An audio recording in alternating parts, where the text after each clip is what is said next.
এই দেখুন বন্ধুরা, কত বড় মাছ পড়েছে। এক্ষুনি জাল দিয়ে ধরা হলো।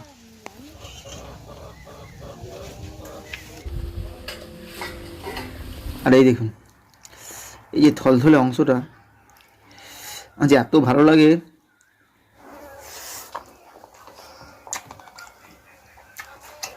বাগানে ঝিঙা গাছগুলো এত বড় বড় হয়ে গেছে, খড় দিয়ে ঝুলাতে হচ্ছে।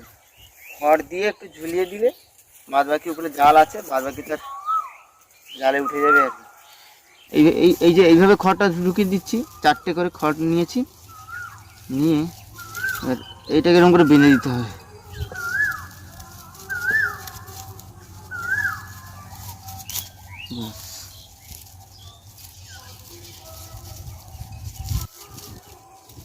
এই দেখুন, একটা ঝিঙা কত বড় হয়ে গেছে। মাটিতে পড়ার জন্য কাদা হয়ে গেছে, আর একটু জালের উপর তুলে দিলে এগুলো আর কাদা হয় না। বেঁধে দিতে হবে দড়ির সাথে বা এই খড়ের সাথে দিলে কি হবে, ও আটকে থাকবে।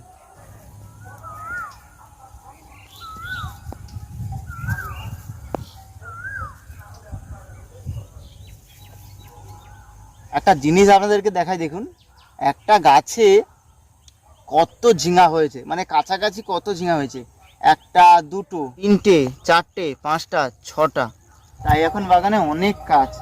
এগুলো খড় দিতে হবে, তারপরে ঝোলাতে হবে, তারপরে সার দিতে হবে। যেহেতু ফল ধরে গেছে আর কোনো উপায় নেই, খুব ফাস্ট কাজ করতে হবে।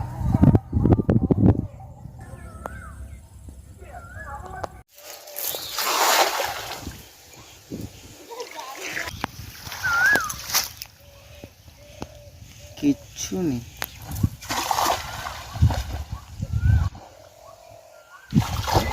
দেখুন বন্ধুরা, কত বড় মাছ পড়েছে। এক্ষুনি জাল দিয়ে ধরা হলো। মনোপিয়া মাছ পড়ছে, সিলাফা একটা পড়ছে আর মনোপিয়া একটা পড়ছে।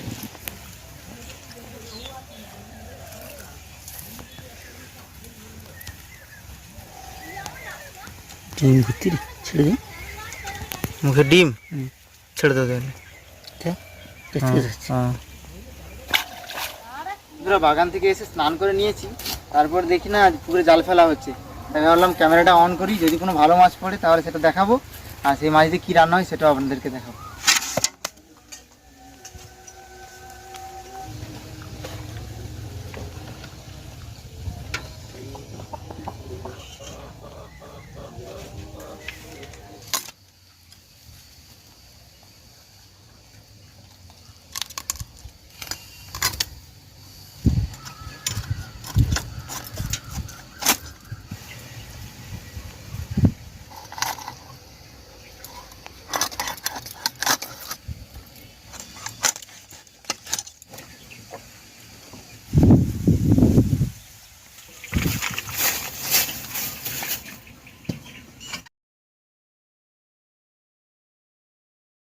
আজকে রান্না হয়েছে যে ঢ্যাঁড়স ভাজা আর মাছের ঝোল। এই মাছটা পড়েছিল, সেই মাছটা দিয়েই ঝোল। এটা যে মাছের ডিম, ঢ্যাঁড়স ভাজা দিয়ে খেয়ে কেমন হয়েছে খেতে।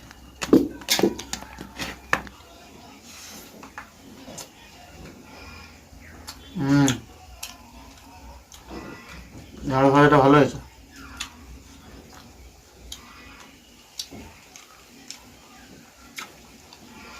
বাগান ঢ্যাঁড়স তো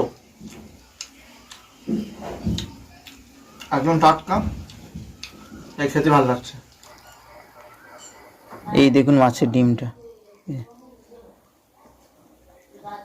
এটা পুরোটাই খাবো।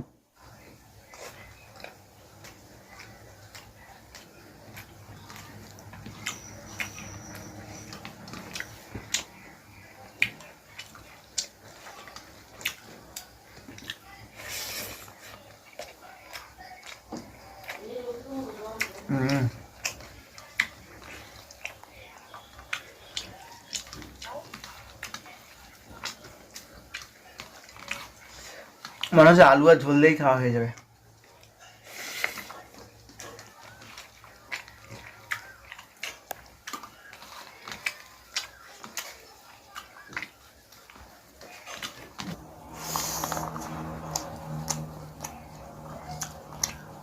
কাঁচা লঙ্কা বেশি রান্না হয়েছে, বাটা লঙ্কার ফ্লেভারটা হেভি লাগছে। এই যে মাছের পিস,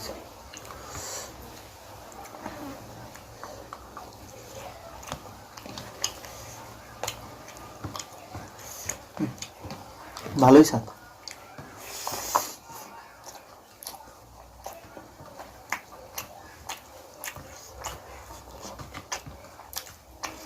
আর এই দেখুন, এই যে থলথলে অংশটা আজ এত ভালো লাগে, ভাতটা দিয়ে মেখে।